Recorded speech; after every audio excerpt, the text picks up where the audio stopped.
আসুন বন্ধুরা ভিডিওটি শুরু করি। মনোযোগ সহকারে ভিডিওটি দেখতে থাকুন।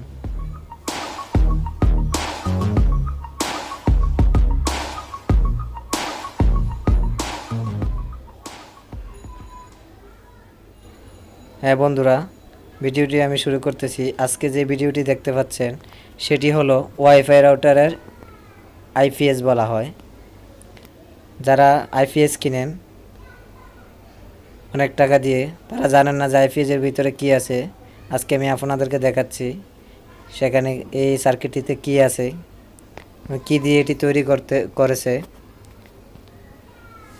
দেখুন, আমি আপনাদেরকে দেখাচ্ছি। সতর্কতা অবলম্বনের জন্য আমি কোম্পানির নাম দেখাচ্ছি না। দেখুন, এখানে 3টি লিথিয়াম ব্যাটারি ছিল, সেই ব্যাটারিটি নষ্ট হয়ে গেছে, তাই আমি 12 ভোল্ট 1.3 এম্পিয়ারের একটি ব্যাটারি লাগিয়েছি। পিছনে একটি সুইচ দেওয়া আছে এবং এই দুটি পোর্ট দেওয়া আছে, সেটিও আমি দেখিয়ে দিব। দেখুন, এটি বানানো সার্কিট, এটি দিয়ে ব্যবহার করা হয়েছে আইপিএস। তবে মোটামুটি ভালোই ব্যাকআপ দেয় এই আইপিএসগুলি, যদিও নর্মাল হয়। এই আইপিএসগুলির বেশিরভাগই আপনার ব্যাটারিটি নষ্ট হয়ে যায় তাড়াতাড়ি। এখানে দেখুন একটি রিলে ব্যবহার করা হয়েছে। দেখুন, আপনাদেরকে দেখাচ্ছি, রিলেটি হচ্ছে 12 ভোল্ট। এখানে বিভিন্ন ধরনের কম্পোনেন্ট ব্যবহার করা হয়েছে পাওয়ার কন্ট্রোল করার জন্য, বিভিন্ন ভোল্টের জন্য। ডায়োড, কিছু আইসি আছে, রেজিস্ট্যান্স ব্যবহার করা হয়েছে, ক্যাপাসিটর আছে। দেখুন, যদি কোনো প্রকার সমস্যা হয় তাহলে আপনারা ইলেকট্রনিক্সের দোকানে গিয়ে ঠিক করে নেবেন, সার্ভিস করে নেবেন।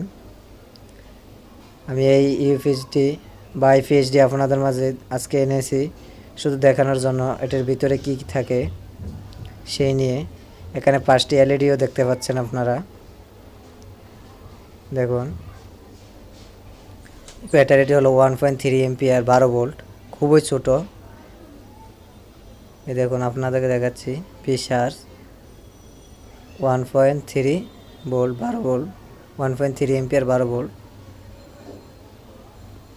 ব্যাটারি ব্যাকআপও মোটামুটি অনেক ভালো আছে, প্রায় 1 থেকে 1.5 ঘন্টা চলে।